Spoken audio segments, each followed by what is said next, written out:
Welcome back to the channel. We are here March 21st, and this is going to be the Sunday breakdown for Draftkings. We have a 6-game slate? Let's see. Let me scroll up a little bit. 6-game slate for Sunday night. A ton of good matchups, a lot of bad defenses that we're going to be seeing tomorrow, and a lot of injuries. So you guys want to start this right away. Obviously, start at point guard position, but you need to focus on two particular teams with the injuries. Obviously, the LA Lakers with LeBron James being out, no AD, no James. So this team is completely depleted of their elite talent, and you're going to be looking at all the mid tier stars. So you're going to be looking at Dennis Schroeder, Kyle Kuzma, Montrezl Harrell, and THT. Those are the four guys I'm going to focus on. I'll put them up here just so you guys can see. But this is going to be the core four that you're going to focus on.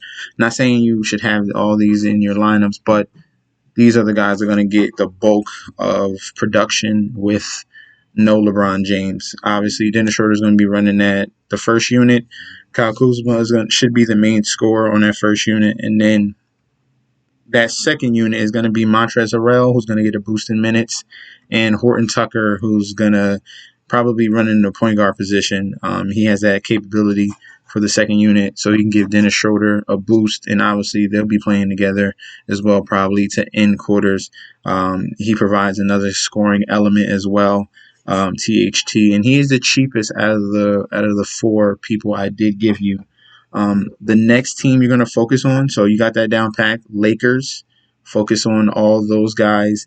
Now, another team that's going to be dealt with injuries is going to be the Philadelphia 76ers going up against the New York Knicks. We're going to be missing a lot of point guards. They really don't have much left. But the Philly side, there's no Embiid. There's no Ben Simmons. So you're going to focus on the guys that are 7K and below. You're going to be Dwight Howard, Shake Milton.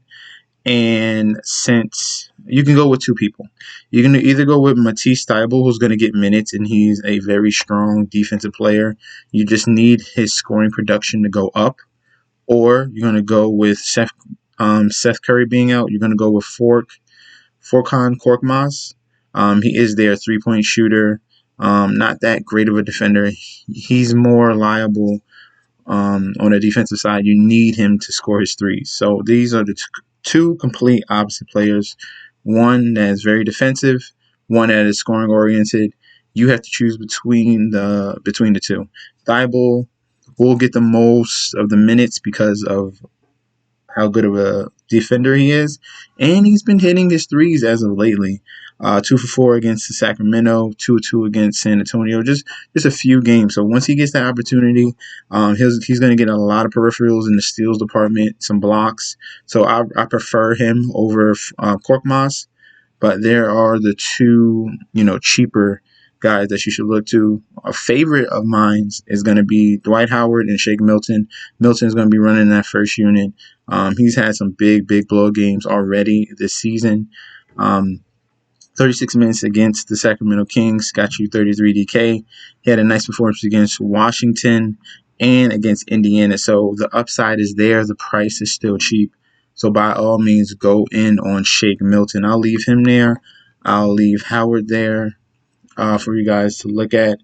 Other cheap guys that we're going to see below the 7K range on this slate, I'll give you a few, is going to be Tomas Satoransky from the Chicago Bulls. He is now the starter with Kobe White being on the bench. Tomas Satoransky, 30 minutes. He's getting almost every single game. So minutes equal money, and price is still very cheap.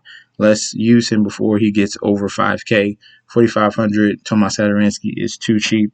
Next player we're going to look at, we're going to go back to that Philly New York Knicks game. Alec Burks for the Knicks, small forward position. He's been thrusted in the starting lineup, taking over for Reggie Bullock. He becomes the main scorer. Clearly, he's better scorer than R.J. Barrett, hands down, and it becomes a two-man game between Burks and Julius Randle. As you can see, 3 of 10, 6 of 15, and 9 of 18 the last 3 games. We want that performance like he did against Orlando. That can happen against Philadelphia because they're going to be focusing defense on Julius Randle. Alec Burks needs to knock down the shots, and he is very good at doing that. I like Alec Burks at 5,800. Another cheap guy that we're going to go with is we got two left. We got Sadiq Bey, who we're going to ride until he finally slows down. But he had a big blow-up game against Toronto, 54 DK. Had a nice bounce back against Houston with 35. And now going up against another soft opponent in Chicago Bulls, who don't play much defense. I think this rookie is, rounding out, trying to end the year strong. He creep up there as a top 3 rookie of this year and pass Wiseman at least. But LaMelo Ball is number 1. Halliburton is number 2. Sadiq Bey could be number 3. I like him at 5,600.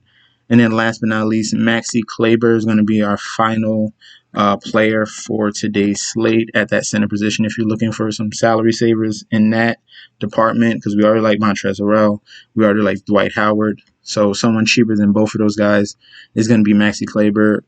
Portland struggles in defending, scoring type of power forwards and bigs. Enes Kanter doesn't play much defense. Robert Covington and Derrick Jones are going to be, trying to switch and focus on Luka Doncic and Tim Hardaway Jr. So this leaves some opportunity to Maxi Kleber to be open in that corner 3 spot that he likes to hit. And in the previous game, he got 34 minutes. He was 4 for 7 from the 3-point line. He's going to be wide open, all right? With all the focus on Doncic and Porzingis, Kleber is going to be open for those threes. If we're getting 30-plus minutes, then the rebounds will come because he is a solid rebounder. He's a good 3-point shooter. He is used in that offense. I like him at this cheap price. And I can see a similar performance. If you give me 31 DK again at 5K, by all means, I will take it. Let's compare these guys on FanDuel, see if we get any discounts. Dennis Schroeder is going to be $800 cheaper on FanDuel, so he is a better play over there. Kyle Kuzma is going to be, see, they didn't catch up to it yet. So FanDuel's taking a little more time to catch up. You can still, you might be, leaving out some salary because all these guys are much cheaper on this site. So we can go back to Kyle Kuzma as well. Montrezl Harrell is more expensive on FanDuel, so I'd rather you play him on DraftKings. Tomas Satoransky is $100 cheaper on FanDuel, so it's better value here. Shake Milton is more expensive, so they understand that situation. With Ben Simmons being out, Shake Milton is more expensive on FanDuel.